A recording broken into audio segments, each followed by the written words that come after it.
নমস্কার। আমার YouTube channel বাঙালির আড্ডাতে আপনাদের স্বাগত। আমার আজকের বিষয় চিত্রনাট্যে দেশভাগের যন্ত্র। 1947 সাল ভারতবর্ষ থেকে পাততাড়ি ঘটালো ব্রিটিশ উপনিবেশ। 3টি খণ্ডে 2টি রাষ্ট্র হিসাবে আত্মপ্রকাশ করলো অখণ্ড ভারত। ভাগ হলো বাংলা। অসংখ্য মানুষ আজন্মের ভিটেমাটি ছেড়ে চলে গেল নিজের নতুন দেশের খোঁজে। ভারত, বাংলাদেশ ও পাকিস্তান এই 3 রাষ্ট্রের সম্পর্ক ও পরবর্তী রাজনীতির বড় নিয়ামক হয়ে উঠল এই দেশভাগ। আধুনিক ভারতবর্ষের ইতিহাসে 2টি ট্র্যাজেডি খুবই ভয়ঙ্কর। একটি ঘটেছে 1857 সালে, আরেকটি 1947 সালে। একটি অন্যটির সঙ্গে যুক্ত। মাঝখানে আছে স্বাধীনতা সংগ্রামের মহাকাব্য, কিন্তু সেই সংগ্রামের পরিণতি মহাকাব্যিক হয়নি, হয়েছে ট্র্যাজিক। 1947 সালের 14 ও 15 আগস্ট যে ঘটনাটি ঘটল, আপাত দৃষ্টিতে তা ছিল প্রায় অসম্ভব এবং পুরোপুরি অকল্পনীয়। কেউ ভাবেনি এমন একটা ঘটনা ঘটবে। স্বাধীনতার নামে যে ডোমিনিয়ন স্ট্যাটাস পাওয়া যাবে এবং ভারতবর্ষে যে অস্ট্রেলিয়া, কানাডার মতো ডোমিনিয়ন হয়ে ব্রিটিশ কমনওয়েলথের ভেতরেই রয়ে যাবে, এটা মোটামুটি জানা ছিল। কংগ্রেস ও মুসলিম লীগ এ ব্যাপারে সম্মত ছিল, কিন্তু দেশভাগ ঘটবে, বাংলা ও পাঞ্জাব দুটুকরো হয়ে 2টি স্বতন্ত্র রাজ্য হবে, এটা কল্পনাও করতে পারেনি। ওই যে এক জাতির দেশ বলে দাবি করা, এর ভেতরে কিছু লুকিয়েছিল 47-এর দেশভাগের বীজ। কারণ এক জাতির দেশ বলার অর্থ দাঁড়িয়েছিল হিন্দুদের দেশ বলা। আসলে ভারতবর্ষে তো কখনো এক জাতির দেশ ছিল না, ছিল বহু জাতির দেশ। জাতীয়তাবাদের ভিত্তি ধর্ম নয়, ভাষা। সেই হিসাবে 1947 সালে ভারতবর্ষে 1-2টি নয় 17টি জাতি ছিল। ভারতবর্ষের মানুষের জন্য প্রধান সমস্যাটা ছিল শ্রেণীর, কিন্তু কংগ্রেস বা লীগ কেউই শ্রেণী সমস্যার সমাধান চায়নি। 2 দলই ছিল বিত্তবানদের সংগঠন।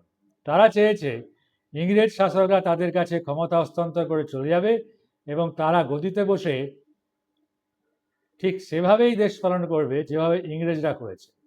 শাসন মানে আগের মতো দাঁড়াবে শোষণ।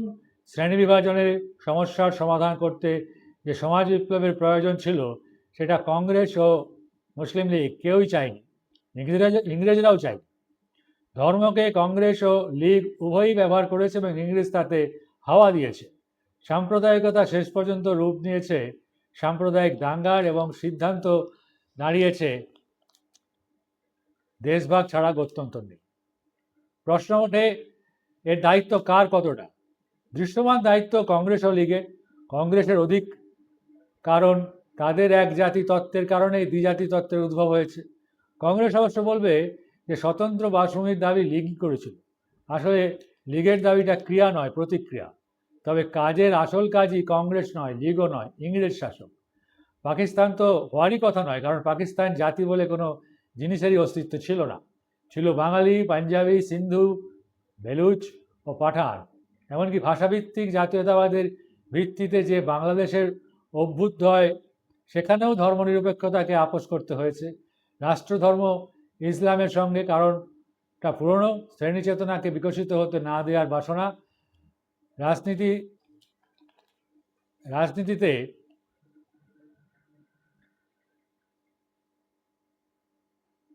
ধর্মের ব্যবহারের ফলে দেশভাগ সম্ভব হয়েছে।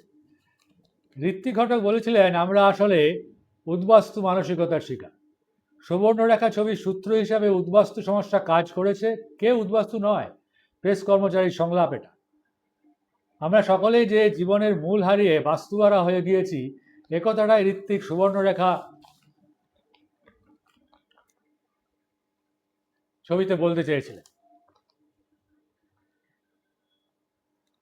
আর একথাটা বলার জন্য তিনি কোনো স্লোগানকে আশ্রয় করেননি। মানুষ এদেশে তার মূল হারিয়ে ফেলেছে, এটা একটা বড় রকমের সংকট নিশ্চয়ই। এই সংকট থেকে আমাদের সর্বনাশ। উদ্বাস্তু সমস্যাটা নিশ্চয়ই একটা রাজনৈতিক বিষয়। এই সমস্যা ঘুরে ফিরে এসেছে ঋত্বিক কুমার ঘটকের ছবিতে। অনেকে বলেন তার ছবিতে দেশভাগ ও উদ্বাস্তু সমস্যাটা খুব বড় বিষয়। আমি বলবো হ্যাঁ, নিশ্চয়ই আছে, কিন্তু এগুলোই সব নয়। আবার এগুলোকে বাদ দেওয়াও যায় না, কারণ ঋত্বিক ঘটক সেই শিল্পী যিনি নিজের বিরুদ্ধে হলেও সিনেমাতে সবসময় সত্যি কথাটা বলে গেছেন।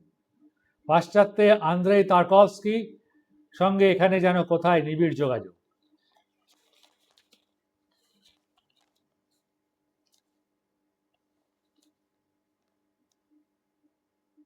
কোমল গান্ধার এমন একটি ছবি আঁকে কেবল অনুভব করা যায়। পেট্রোপল সীমান্তে একদল নাটক পাগল ছেলে মেয়ে যায় নাটক করতে, ভৃগু অনুসুয়ার কথোপকথনের মাঝে দীর্ঘ বলে, ওই যে দূরে আলো দেখতে পাচ্ছ, ওখানে আমার গ্রাম, কিন্তু আজ ওটা বিদেশ। ওখানে যেতে গেলে কাঁটাতারের বেড়া, পাসপোর্ট লাগে। যে রেল লাইনটা গেছিল যোগচিহ্নটা হয়ে, আজ সেটা বিয়োগ চিহ্ন। এরপর রেল লাইনের ট্র্যাকের ওপর দিয়ে ক্যামেরাটা আসে এবং বাফারে ধাক্কা খায়, আর স্ক্রিনটা ব্ল্যাঙ্ক হয়ে যায়, অন্ধকার হয়ে যায়। মন্তাজে সার্থক ব্যবহার করেন ঋত্বিক। সত্যজিৎ একবার বলেছিলেন, ঋত্বিকের ছবির উপর বিদেশি কোনো ছবির প্রভাব নেই, যদি থেকে থাকে তাহলে রাশিয়ান ফিল্মের প্রভাব। আবেগ, বিশৃঙ্খলা ইত্যাদি অনেক ত্রুটি সত্ত্বেও আমরা একথা বলতে পারি যে এই ছবি ঋত্বিক ঘটকের ছবি। নির্মাণের অনেক দুর্বলতা সত্ত্বেও তা হয়ে ওঠে সৃষ্টি। তা কেবল আমাদের মনে করে দিতে চায়, ঘরে ভাঙা ঘর কত বলিষ্ঠ বাহু ওঠা। ঋত্বিক ঘটক চলচ্চিত্র জগতে পা রাখেন নিমাই ঘোষের ছিন্নমূল সিনেমার মধ্য দিয়ে, যা দেশভাগের কথায় বলেছিল প্রতিটি পর্বে। তিনি একই সাথে অভিনয় ও সহকারী পরিচালকের কাজ করেন। এর 2 বছর পর তার একক পরিচালনায় মুক্তি পায় নাগরিক। দুটি চলচ্চিত্রে ভারতীয় চলচ্চিত্রের গতানুগতিক ধারাকে জোর ধাক্কা দিতে সমর্থ হয়েছে। এরপর খানিক বিরতি, চলচ্চিত্রের শিক্ষকতা করে দিন কাটছিল তার। কয়েক বছর পর আমরা light camera action, Tollygunge studio পাড়া তখন রোমান্টিক ছবির মোড় থেকে বেরিয়ে পরিণত হওয়ার পথে। এমনই সময় কলকাতা ট্রিলজির জন্ম নিল ঋত্বিক ঘটকের হাতে। সৃষ্টি হলো মেঘে ঢাকা তারা, কোমল গান্ধার এবং সুবর্ণরেখা। লিটল টেররিস্ট শর্ট ফিল্মটি অশ্বিন কুমারের নির্মাণ। 2004 সালে এটি একটি অস্কার নমিনেটেড শর্ট ফিল্ম। পাকিস্তানের একটি বাচ্চা ছেলে ক্রিকেটের বল কুড়োতে ভারতে এসে ঢুকে পড়ে। জায়গাটা সম্ভবত রাজস্থানের বর্ডার। পুলিশ তাকে আতঙ্কবাদী বলে মনে করে, আর রাজস্থানের যে গ্রামে সে আশ্রয় নেয় একটি পরিবারের, সেখানে পুলিশ তার জন্য খানা তল্লাশি করে। কিন্তু এই পরিবারটি তাকে পুত্র স্নেহে রক্ষা করে এক অদ্ভুত উপায়। সঙ্গে সঙ্গে তার মাথা নেড়া করে দেয়, যাতে তাকে পুলিশ চিনতে না পারে। পুলিশ আসে এবং তাকে চিনতে পারে না। জিজ্ঞেস করে, তোর নাম কি? সে কিছু বলে না। মাস্টারজি বলে, ওর নাম জওহরলাল। পুলিশ জিজ্ঞেস করে, ও কি কথা বলতে পারে না? ভদ্রমহিলা অর্থাৎ মাস্টারজি স্ত্রী বলেন, ও তো ছোট থেকেই বোবা। পুলিশ আর সন্দেহ করে না। পরে মাস্টারজি ও তার স্ত্রী ওই ছেলেটিকে পাকিস্তানে তার বাবা মায়ের আশ্রয়ে ফিরিয়ে দেয়।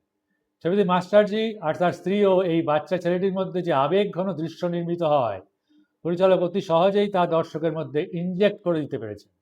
বিশুদ্ধ সিনেমার এটা একটা বিশেষ গুণ।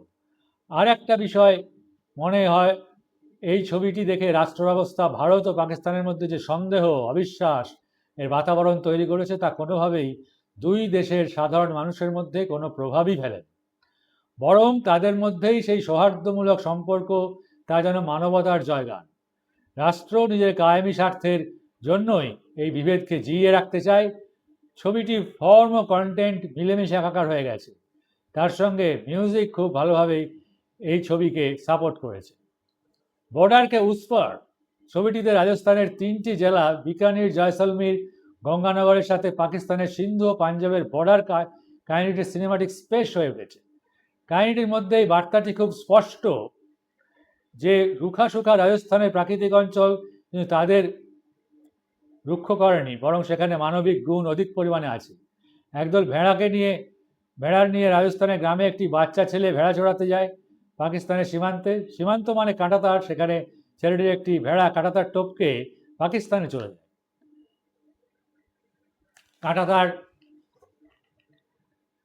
ভেড়া কাঁটাতার জানে না ভারত ও পাকিস্তান। তারা জানে যেখানে খাবার আছে সেখানে যেতে হবে। একটু পরে বাচ্চা ছেলেটি দেখে তার ভেড়াটি সীমান্তের ওপারে চলে গেছে। সে নিজেও নানাভাবে সীমান্তের ওপারে যাওয়ার চেষ্টা করে, কিন্তু ব্যর্থ হয়। সেই সময় একজন পাকিস্তানি তার ভেড়াটি নিয়ে চলে যায়। বাচ্চাটি চিৎকার করে বলে, ভাই সাহেব, এটি আমার ভেড়া, ঠিক এই সময় স্থানীয় পুলিশ ঘটনাস্থলে পৌঁছয়। পুলিশ ছেলেটিকে বলে এটা বর্ডারের একদিক, ভারত অন্যদিকে, বর্ডার এর একদিকে ভারত, অন্যদিকে পাকিস্তান।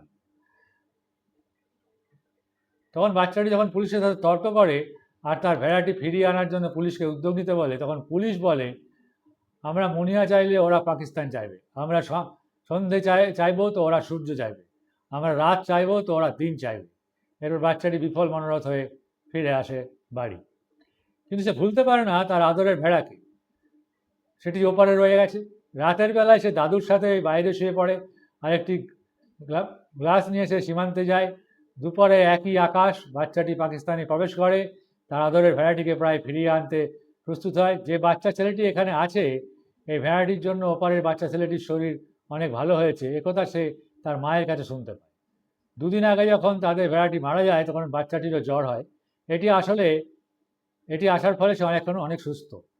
ক্যামেরা টিল্ট আপ করে আকাশ দেখায়, বর্ডারের ওপর বাচ্চা ছেলেটি নির্নিমেষ দৃষ্টিতে পাকিস্তানের পরিবারের সুখ ও শান্তি দেখে এবং প্রশান্তি লাভ করে। পিকেট 43 করেন মেজর রবি। একজন মেজরের দৃষ্টিভঙ্গি থেকে পুরো ছবিটি অনুভব করতে হবে, কেননা রাষ্ট্র হাবিলদার হরি আর হাবিলদার মোশাররফকে জড়িয়ে দেয় নিজেদের স্বার্থে, কিন্তু তাদের পরস্পরের মধ্যে যে ভ্রাতৃত্ববোধ ও বন্ধুত্বপূর্ণ সম্পর্ক গড়ে ওঠে তাহলে মানবতার জয়গান করেছে। এই ছবি থেকে দর্শক হিসেবে আমার মন সমস্ত গ্লানি হিংসা ভুলে যায়। তাছাড়া একটা জিনিস আমাকে ছোটবেলা থেকেই বিস্মিত করেছে, যে এরকম একটা মোহময় প্রাকৃতিক পরিবেশে কিভাবে রাষ্ট্রীয় সন্ত্রাস ও হিংসা চলতে পারে। সাদা বরফের উপর লাল রক্তের রং মনকে বিষণ্ণ করে। সেই বিষণ্ণতার মাঝে এক ঝলক ঠান্ডা বাতাস, হরি ও মোশাররফের বন্ধুত্বপূর্ণ সম্পর্ক। এরকমই হওয়ার কথা ছিল, কিন্তু দিনে দিনে সব কিছু আরও খারাপ হচ্ছে। ছবিতে ডিটেলিংয়ের ব্যবহার আর মন উচ্চাটন করা মিউজিক দর্শকদের মন আরও গভীরভাবে ছুঁয়ে যায়। যারা দেশভাগের পর এপারে চলে এসেছিল রিফিউজি হয়ে, অথচ কোনোদিন মুসলিমদের দিকে অভিযোগের আঙুল তোলেনি, এসব ছবি তাদেরকে উৎসর্গ করাই উচিত। আসলে অন্ধ বিদ্বেষ কিছুই দিতে পারে না। অতীত থেকে শিক্ষা নিয়ে সামনে এগোতে হবে। কোনো কাঁটাতার, ভিসা, পাসপোর্ট আমাদের মধ্যে বিভেদের জন্ম দিতে পারে না। সীমান্ত আসলে আমাদের মনের মধ্যে কার বিদ্বেষ, তার মধ্যে থেকে বের হতে না পারলে আধুনিক ভারতের মুক্তি নেই। এখন এই ভিডিওটি যদি আপনাদের ভালো লেগে থাকে তাহলে আমার ইউটিউব চ্যানেল বাঙালির আড্ডা সাবস্ক্রাইব করবেন, শেয়ার ও কমেন্ট